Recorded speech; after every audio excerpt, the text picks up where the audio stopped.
Hello, good morning dear students. I hope कि आप सभी ठीक ठाक होंगे। आज हम पढ़ेंगे टैक्सेशन सिस्टम के बारे में, कर प्रणाली के बारे में। भाई कर किसे कहते हैं या उनकी विशेषताएं क्या हैं, कौन कौन से कर, टाइप्स ऑफ टैक्स, कर के कितने प्रकार हैं। तो सबसे पहले हम देखते हैं वो जो टैक्सेशन सिस्टम क्या होता है। जिस प्रकार से निरंतर बढ़ते सार्वजनिक व्यय की पूर्ति के लिए सार्वजनिक अधिकारी सार्वजनिक राजस्व या आय द्वारा साधन एकत्रित करते हैं। इस प्रकार से हम देखते हुए जो गवर्नमेंट का जो सार्वजनिक एक्सपेंडिचर है, जो पब्लिक एक्सपेंडिचर है, वो क्या है, बढ़ता चला जा रहा है। गवर्नमेंट अपनी जो आर्थिक विकास के लिए या जो लोगों के कल्याण के लिए क्या करती है, सार्वजनिक व्यय करती है। तो जो सरकार क्या करती है, वो निरंतर योजनाओं के तहत प्लानिंग के अकॉर्डिंग वो क्या करती रहती है, सार्वजनिक व्यय करती रहती है, जिससे उस पर जो सार्वजनिक व्यय का जो भार होता है वो बढ़ता चला जा रहा है। तो ये सार्वजनिक व्यय गवर्नमेंट के द्वारा कहाँ से किया जाता है, ये गवर्नमेंट जो राजस्व या जो आय करों से प्राप्त करती है, या जो राजस्व आय के जो साधन होते हैं वो मुख्य रूप से आपके टैक्स ही होते हैं। तो करों से जो आय प्राप्त होती है उसी के द्वारा क्या किया जाता है, आपका सार्वजनिक व्यय किया जाता है। सार्वजनिक राजस्व सार्वजनिक वित्त प्रचलन का एक अनिवार्य अंग है। इसमें विभिन्न स्रोतों से सरकार को प्राप्त सभी आय तथा प्राप्तियां शामिल होती हैं। सरकार को प्राप्त होने वाली राजस्व या आय के साधनों को सार्वजनिक राजस्व के स्रोत कहा जाता है। यानी कि जो भी सरकार जिन स्रोतों से सरकार को आय प्राप्त होती है उसको सार्वजनिक राजस्व के स्रोत कहा जाता है। तो इसमें जो मुख्य स्रोत जो गवर्नमेंट को जिससे आय प्राप्त होती है वो आपका टैक्स है। तो सबसे पहले हम देखेंगे भाई मीनिंग ऑफ टैक्स, कर का अर्थ क्या होता है। कर एक अनिवार्य भुगतान है जो सरकारी व्यय को पूरा करने के लिए नागरिकों द्वारा सरकार को दिया जाता है। यानी एक प्रकार से ये एक अनिवार्य भुगतान है जो सरकार के द्वारा लोगों पर क्या है, लगाया जाता है। करदाता पर सरकार द्वारा यह कानूनी रूप से लगाया जाता है। कोई भी जो कर देने वाला होता है ये सरकार के द्वारा कानूनी रूप से ये लगाया जाता है। किसी भी दशा में करदाता इसको देने से इनकार नहीं कर सकता। जिसके ऊपर ये टैक्स लगाया जाता है उसी को इसका क्या करता है, पे करना पड़ता है। कर के बदले में करदाता सरकार से किसी प्रकार की सेवा या लाभ की अपेक्षा भी नहीं कर सकता। यानी कि इसके बदले में कोई भी जो करदाता होता है वो सरकार से किसी प्रकार के लाभ की या सेवा की अपेक्षा नहीं कर सकता। यानी कि इसको किसी प्रकार का कोई भी लाभ नहीं मिलता। कर में कोई भी प्रतिदान, क्विड प्रो क्यू या लेन देन संबंध नहीं होता। यानी कि कर के द्वारा कोई भी लेन देन का संबंध नहीं होता। कर प्रत्यक्ष और अप्रत्यक्ष हो सकते हैं। ये जो हम मुख्य रूप से हम करों जो टैक्स होते हैं उनको टू पार्ट्स में डिवाइड करते हैं। एक तो डायरेक्ट टैक्स होते हैं और एक इनडायरेक्ट टैक्स होते हैं। प्रत्यक्ष और अप्रत्यक्ष कर। प्रत्यक्ष कर उन करों को कहते हैं जो जिस भी व्यक्ति पर लगाए जाते हैं उसी व्यक्ति को उन करों का क्या करना पड़ता है, भुगतान करना पड़ता है। जैसे आय कर है, संपत्ति कर है, उपहार कर है, ये सभी प्रत्यक्ष कर के क्या होते हैं, उदाहरण होते हैं। और अप्रत्यक्ष कर क्या होते हैं, भाई ये लगाए तो किसी और व्यक्ति पर लगाए तो किसी मैं ये जो अप्रत्यक्ष कर होते हैं ये वस्तुओं और सेवाओं पर लगाए जाते हैं जिनका भुगतान क्या है, जिनका जो भार होता है वो दूसरे लोगों पर भी टाला जा सकता है। जैसे आपका बिक्री कर है, उत्पादन कर है, सीमा शुल्क है, ये सारे के सारे क्या है, अप्रत्यक्ष करों के उदाहरण है। हम मान लेते हैं बस इस प्रकार से अप्रत्यक्ष कर वस्तुओं और सेवाओं पर लगा दी जाती हैं। जो आपके विक्रेता होते हैं सबसे उनको उनको पे करना पड़ता है, लेकिन वो क्या करते हैं, जो वस्तुओं और सेवाओं पर जो कर लगाए जाते हैं उनको उपभोक्ताओं पर क्या कर सकते हैं, वो टाल सकते हैं। तो इस प्रकार से हम कह सकते हैं भी जो कर एक एक प्रकार से ऐसा अनिवार्य भुगतान है जो आवश्यक रूप से सरकार को उसके बनाए गए कानूनों के अनुसार दिया जाता है। इसके बदले में किसी सेवा या लाभ प्राप्ति की आशा नहीं की जा सकती। यदि कोई व्यक्ति उस पर लगाए गए कर को नहीं चुकाता तो उसे कानून के अनुसार क्या मिल सकता है, दंड मिल सकता है।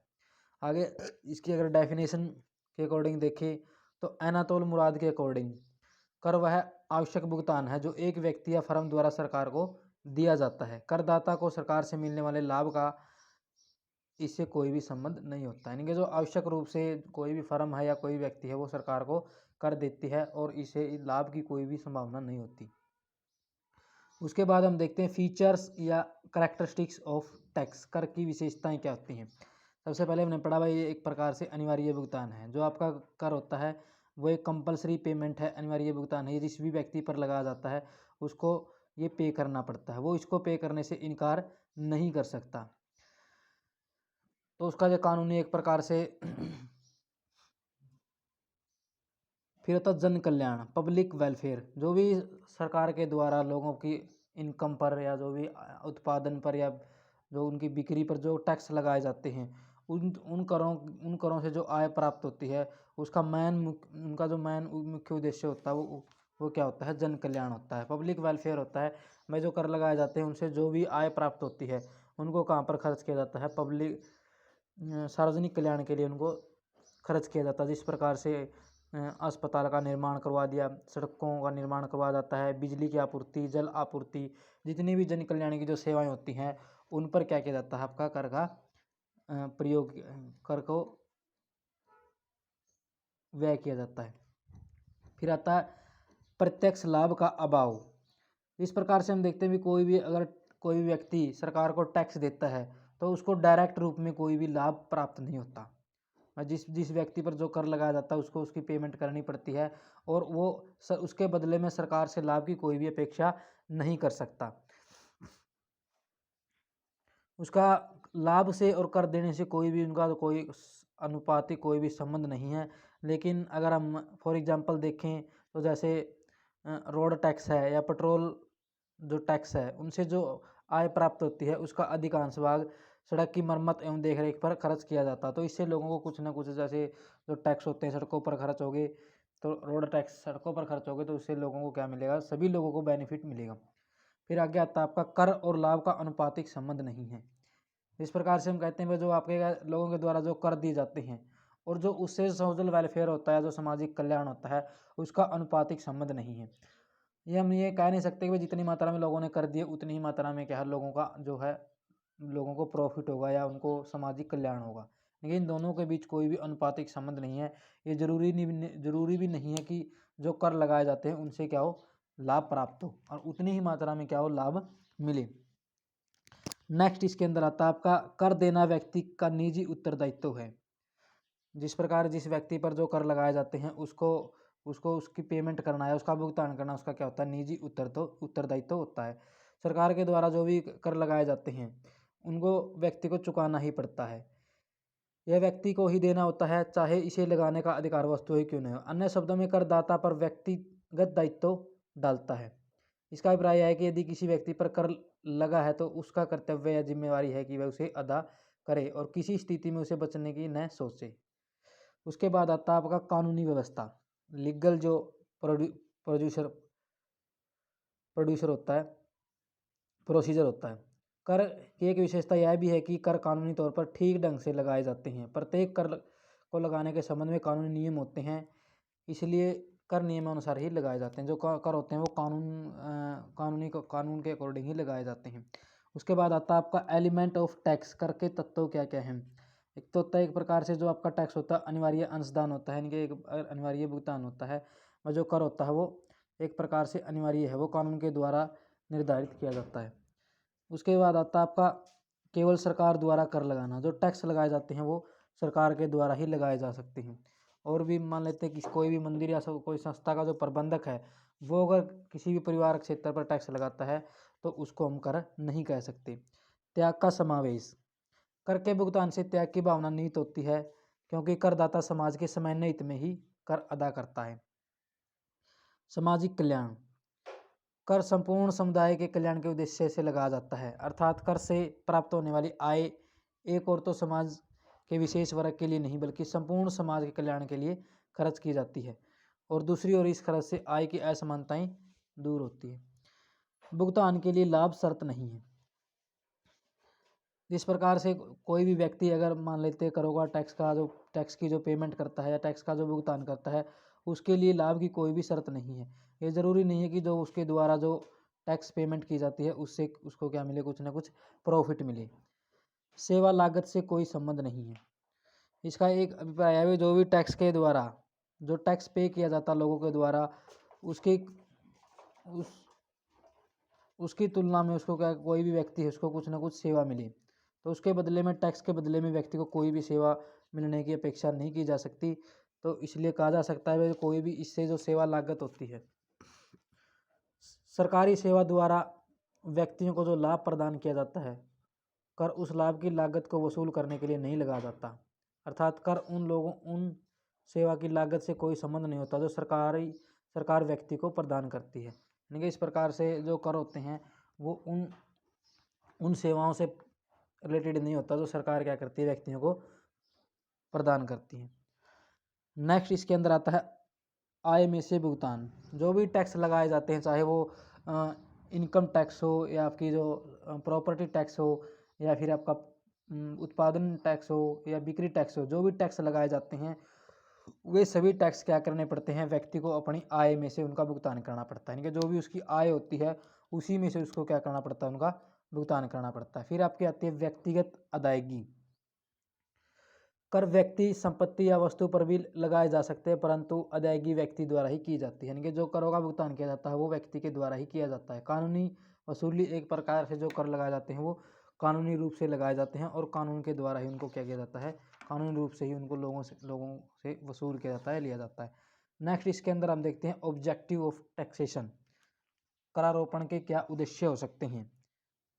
सबसे पहला जो उद्देश्य गवर्नमेंट का क्या होता है भाई, आय प्राप्त करना। हम देखते हैं लगातार जो सरकार होती है वो सार्वजनिक व्यय के कारण उसका जो घाटे की वित्त व्यवस्था अपनाती है, तो उस घाटे की वित्त व्यवस्था को पूरा करने के लिए या आय प्राप्त करने के लिए, जो सरकार की आय होती है उसको प्राप्त करने के लिए क्या कर सकती है, वो टैक्स लगाती है। नियमन तथा नियंत्रण करना। करारोपण का उद्देश्य उपभोग, आयातों, निर्यातों, लाभ आदि को नियमित करना है। इस प्रकार हम कह सकते हैं कि भी जो शराब या नशीली वस्तुओं के उपभोग को नियमित करने के लिए सरकार क्या करती है, शराब पर भारी मात्रा में कर लगा देती है। सरकार जिन वस्तुओं के आयातों को कम करना चाहती है उन पर अधिक कर लगा देती है। इसके फलस्वरूप आयातों के मूल्य बढ़ जाते हैं तथा उसकी मांग क्या जाती है, कम हो जाती है। तो इस प्रकार से जो भी इकोनॉमी के अंदर जो नियमन या जो कंट्रोल किया जाता है वो भी टैक्सों के द्वारा किया जाता है। फिर इसके अंदर होता है साधनों का आवंटन। तो करों के प्रयोग से या करारोपण का जो मेन उद्देश्य है उत्पादन के साधनों के आवंटन में परिवर्तन करना। यदि सरकार विलासिता की वस्तुओं के उत्पादन से साधनों को हटाकर अनिवार्यता की वस्तुओं के अधिक उत्पादन में प्रयोग करना चाहती है, यानी कि सरकार कोई भी गवर्नमेंट है जिस प्रकार से जो विलासिता की वस्तुओं में ज़्यादा अगर उत्पादन कर रहा है, जो कोई भी फर्म है अगर उस पर ज़्यादा टैक्स लगा देती है तो उन वस्तुओं का जो उत्पादन है वो कम हो जाता है और जो अनिवार्य जो वस्तुएं होती है उनका उत्पादन क्या है, स्टार्ट हो जाता है। तो इस प्रकार से जो साधनों का जो आवंटन होता है वो सही से हो जाता है। फिर होता है असमानता को कम करना। जिस प्रकार लोगों की इनकम, आय पर जो सरकार के द्वारा जो कर लगाया जाता है उसका जो मुख्य उद्देश्य होता है जो समाज के अंदर जो असमानता होती है उसको कम करना। इनके गवर्नमेंट क्या करती है भाई, जो सरकार जिनकी आय ज़्यादा होती है उनकी आय के अकॉर्डिंग क्या है, टैक्स लगाती रहती है और जो गरीब लोग होते हैं उनको टैक्स फ्री कर देती है। तो इस प्रकार से जो उन दोनों के बीच में जो आय की जो असमानता होती है उसको क्या करने, जो टैक्स होते हैं कम करने का काम करते हैं। फिर आता है आर्थिक विकास। सरकार आर्थिक विकास के लिए भी क्या करती है, कर लगाती है। करों का उद्देश्य देश के आर्थिक विकास की दर को बढ़ाना है। करों के द्वारा सरकार धनी वर्ग की जो प्रयोज्य आय होती है, डिस्पोजल जो इनकम होती है उसको कम करके अनावश्यक वस्तुओं के उपभोग को कम करती है। दूसरी ओर सरकार करों के द्वारा प्राप्त आय का प्रयोग उत्पादक क्रियाओं में करती है। उनके जो भी उत्पादक क्रियाएं होती है उनमें जो आपकी जो टैक्सों से जो आय प्राप्त होती है उसमें इसका प्रयोग करती है। इसके फलस्वरूप देश में भी उत्पादन क्षमता बढ़ती है और इसका आर्थिक विकास क्या होता है, तिरोगति से होता है। नेक्स्ट इसके अंदर आता है कीमत पर नियंत्रण। करारोपण का उद्देश्य कीमत वृद्धि पर नियंत्रण करना है। कीमत वृद्धि का एक मुख्य कारण मुद्रा की मात्रा का प्रसार होना है।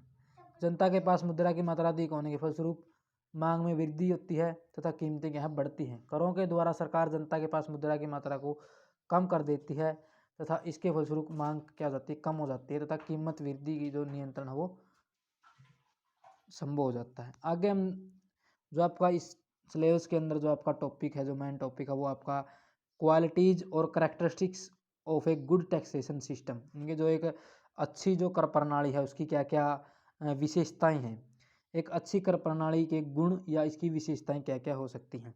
तो ये हम देखेंगे भाई, कोई भी एक आदर्श जो कर प्रणाली वह होती है जो आवश्यकता अनुसार सभी प्रकार के करों का समावेश कर लेती है। यानी कि जिस प्रकार से हम देखते हैं जो टैक्स होते हैं वो अलग अलग टाइप से लगाए जाते हैं। जैसे आपके प्रत्यक्ष कर हैं, अप्रत्यक्ष कर हैं, प्रगतिशील कर हैं, प्रतिगामी कर होते हैं। तो जी जो के करों के जो टाइप्स होते हैं वो डिफरेंट डिफरेंट टाइप्स होते हैं। तो इस प्रकार से एक आदर्श जो कर प्रणाली होती है वो यही होती है, भाई आवश्यकता अनुसार जितने भी कर लगाए जाते हैं उनका क्या कर लेती है, वो समावेश कर लेती है, यानी कि उन सभी प्रकार के जो उसके अंदर क्या है कर लगाए जाते हैं। एडम स्मिथ से लेकर जो आधुनिक अर्थशास्त्रियों के करारोपण के सिद्धांतों के संबंध में जो विवेचना की गई है उन सभी तथ्यों में से एक अच्छी कर प्रणाली की विशेषता का निर्माण होता है। यानी कि जितने भी सिद्धांत दिए गए करों से रिलेटेड, जितने भी इकोनॉमिस्ट ने, उन सभी के स्टडी से या अध्ययन से एक अच्छी कर प्रणाली का क्या होता है, निर्माण होता है। प्रत्येक कर प्रणाली में कुछ गुण और दोष अवश्य होते हैं। इस संबंध में जो आपके लुट्ज का कहना है कि न तो कोई कर पूर्णतः अच्छा होता और न ही पूर्णतः खराब होता। वो कहते हैं कि कोई भी कर जो टैक्स लगा जाता है वो न तो पूर्णतः अच्छा होता और न ही पूर्णतः वो खराब होता। व्यवहार में कोई प्रणाली दोष मुक्त नहीं हो सकती। प्रसिद्ध जो दार्शनिक एडमंड बर्के का कहना है कि कर लगाना व लोगों को प्रसन्न रखना उसी प्रकार कठिन है जिस प्रकार प्यार करना और बुद्धिमान बने रहना। फिर आपकी जो श्रीमती उर्सला हिक्स के अनुसार ही उन्होंने जो आपकी अच्छी जो टैक्सेशन सिस्टम है उसकी जो विशेषताएं हैं वो बताई हैं। वो क्या क्या हो सकती हैं भाई। जो सबसे जो फर्स्ट इसकी जो विशेषता वो जनता पर करारोपण किया जाता है, यानी कि जो जनता पर जो करारोपण किया जाता है वह उनके भुगतान करने की योग्यता के अनुसार होना चाहिए। यानी कि जो भी करार किया जाता है, जनता के ऊपर करारोपण किया जाता है, वो उनकी भुगतान करने की योग्यता के अनुसार होना चाहिए। यह योग्यता उनकी आय एवं पारिवारिक परिस्थितियों पर निर्भर करती है। कर का उद्देश्य सार्वजनिक सेवाओं को वित्तीय व्यवस्थाओं के लिए निश्चित किया जाना चाहिए। कर प्रणाली सार्वभौमिकता पर आधारित होनी चाहिए। तो इस प्रकार से जो भी दो तीन जो भी इसकी करैक्टरिस्टिक बताई आपकी श्रीमती उर्सला हिक्स के अकॉर्डिंग।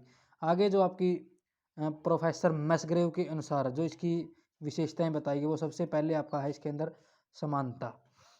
करों के भार का वितरण सभी लोगों पर समान रूप से पड़ना चाहिए। कर प्रणाली ऐसी होनी चाहिए जिसे प्रत्येक व्यक्ति उसमें अपना उचित भाग दे सके। यानी कि जो कर लगाए जाते हैं उसमें सभी व्यक्तियों पर जो करों का भार होता है वो समान रूप से पड़ना चाहिए।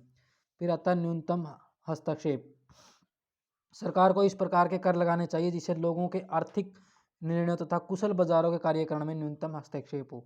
यानी कि जो गवर्नमेंट को इस प्रकार से टैक्स लगाने चाहिए भाई जिससे जो आपके जो लोगों का जो आर्थिक जो निर्णय होते हैं या जो बाजारों के जो निर्णय होते हैं उनमें ज़्यादा से ज़्यादा इंटरफेयर न हो। करों के अधिक भार को न्यूनतम किया जाना चाहिए। यानी कि जितना करों का भार होता है उसको क्या किया जाना है, न्यूनतम किया जाना चाहिए। आगे आता है आपका निजी क्षेत्र की अकुशलता पर प्रतिबंध। कर इस प्रकार से लगाए जाने चाहिए, करों का चुनाव इस प्रकार से करना चाहिए भाई जिससे क्या हो, निजी क्षेत्र की अकुशलता पर प्रतिबंध लगाया जा सके और उसे अधिक कुशल बनने के लिए मजबूर किया जा सके। इस संदर्भ में यह भी बता देना आवश्यक है कि निजी क्षेत्र कर से बचने का प्रयास करता है और कर चोरी भी करता है। तो इस प्रकार से जो निजी क्षेत्र की अकुशलता उस पर प्रतिबंध लगाया जाना चाहिए करों के द्वारा। फिर विकास उद्देश्य की प्राप्ति। कर प्रणाली इस प्रकार की होनी चाहिए जिसके फलस्वरूप आपका जो स्टेबलाइजेशन है, इकोनॉमिक डेवलपमेंट है या फिस्कल पॉलिसी है, इनके जो आपका स्थिरीकरण है या आर्थिक विकास है, राजकोषीय नीति है, उनकी उद्देश्यों को क्या किया जा सके, प्राप्त किया जा सके। सरल तथा स्पष्ट। जो आपके टैक्स लगाए जाते हैं, जो कर प्रणाली है वो सरल और स्पष्ट होनी चाहिए। करदाता उसे सरलता से समझ सके। इसका प्रबंध भी आसान होना चाहिए तथा इसकी दर इत्यादि निश्चित जो भी रेट होती है टैक्स की वो क्या होनी चाहिए, निश्चित होनी चाहिए। कम खर्चीली होनी चाहिए। यानी कि जो ये टैक्सेशन जो सिस्टम है, प्रणाली है, वो क्या होनी चाहिए, कम खर्चीली होनी चाहिए। जो आपके टैक्स है उनको इकट्ठा करने के लिए आपको ज़्यादा पैसा खर्च नहीं आना चाहिए। अगर इकट्ठा करने पर अधिक पैसा खर्च हो जाता है तो जो उद्देश्य जिस उद्देश्य के लिए हम टैक्स लगा रहे हैं वो क्या हो जाएगा, समाप्त हो जाएगा। अधिकतम सामाजिक लाभ। जो टैक्स लगाए जाते हैं, जो भी कर लगाए जाते हैं, एक अच्छी कर प्रणाली में करों का प्रयोग अधिकतम सामाजिक लाभ के लिए किया जाना चाहिए। अन्य शब्दों में कराधान को सरकारी आय प्राप्त करने का ही साधन नहीं मान लेना चाहिए बल्कि कुछ ऐसे सामाजिक लक्ष्यों की पूर्ति का भी साधन माना जाना चाहिए जैसे धन का पुनः वितरण करना तथा आय की असमानता को कम करना। तो इस प्रकार से जो आपकी यह है वह जो अधिकतम जो कर लगाए जाते हैं वो अधिकतम सामाजिक लाभ को ध्यान में रखकर ही लगाए जाने चाहिए। आगे आता करारोपण के सिद्धांतों पर आधारित। जो भी अलग अलग जो अर्थशास्त्री होते हैं उन्होंने अलग अलग जो है करारोपण के सिद्धांत दिए हैं। तो इसी प्रकार जो कर प्रणाली होती है, इसी जो कर प्रणाली होती है वो क्या होती है, करारोपण के सिद्धांतों पर आधारित होनी चाहिए। जैसे आपका समानता का सिद्धांत है, सुविधा का सिद्धांत है, निश्चितता का सिद्धांत है, मितव्यता का सिद्धांत है, उत्पादकता का है, लोचशीलता का है, सरलता का सिद्धांत। तो ये जितने भी ये सिद्धांत अलग अलग जो इकोनॉमिस्ट ने दिए उनके अकॉर्डिंग ही जो आपकी टैक्सेशन सिस्टम होना चाहिए। आगे आता है आपका निहित लोचशीलता। जो भी टैक्स लगाए जाते हैं गवर्नमेंट के द्वारा उनके अंदर लोचशीलता क्या होनी चाहिए, निहित होनी चाहिए, यानी कि उनको टाइम के अकॉर्डिंग या लोगों की आवश्यकताओं के अनुसार उनको क्या है कम या ज़्यादा किया जा सके। तो इस प्रकार से उनके अंदर क्या होनी चाहिए, लोचशीलता होनी चाहिए।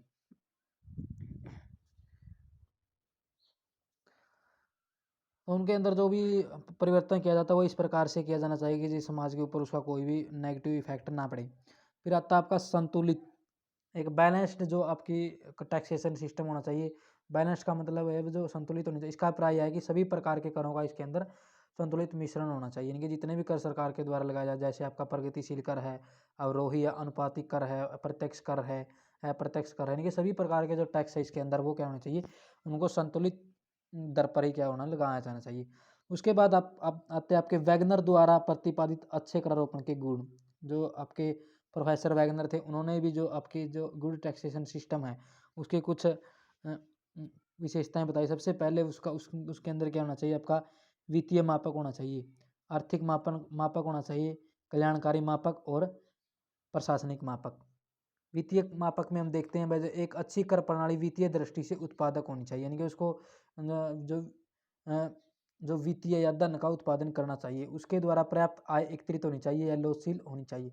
आर्थिक मापक में हम इस प्रकार से देखते हैं भाई, एक अच्छी कर प्रणाली में उन करों का समावेश किया जाना चाहिए जिनका देश की आर्थिक प्रगति पर उचित प्रभाव पड़े। कल्याणकारी मापक, एक अच्छी कर प्रणाली समानता के सिद्धांत पर आधारित होनी चाहिए, इन करों का जनता पर समान भार पड़ना चाहिए। प्रशासनिक जो मापक होता है, एक अच्छी कर प्रणाली सुविधाजनक, बचतपूर्ण, सरल व कुशल होनी चाहिए। आगे आता है आपका करों का सार्वभौमिक रूप से लागू होना। एक अच्छी कर प्रणाली की विशेषता यह भी है भाई जो आपके कर होते हैं वो सार्वभौमिक रूप से, सार्वभौमिक का मतलब क्या होता है, वो समान रूप से क्या है सभी लोगों पर लागू होने चाहिए। जो भी लोग जो प्रत्येक व्यक्ति को अपने सामर्थ्य के अनुसार कर अदा करना चाहिए।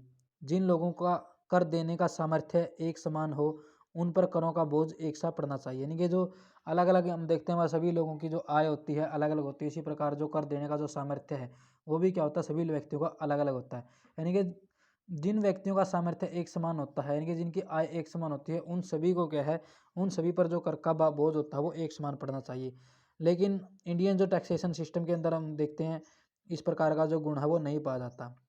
इंडिया में जो कर व्यापक तथा एक समान रूप से नहीं लगाया जाता, क्योंकि कृषि से प्राप्त होने वाली आय पर उस सीमा तक कर नहीं लगाया जाता जितना कि गैर कृषि क्षेत्रों की आय पर कर लगाया जाता है। यानी कि जो जो कृषि से आय प्राप्त होती है लोगों पर उस पर ज़्यादा जो टैक्स है वो नहीं लगाया जाता, लेकिन जो गैर कृषि जो क्षेत्र होते हैं उनकी उनके उन लोगों की आय पर क्या है ज़्यादा टैक्स लगाया जाता है। तो इसलिए उन लोगों के मन के अंदर असंतोष उत्पन्न हो जाता है।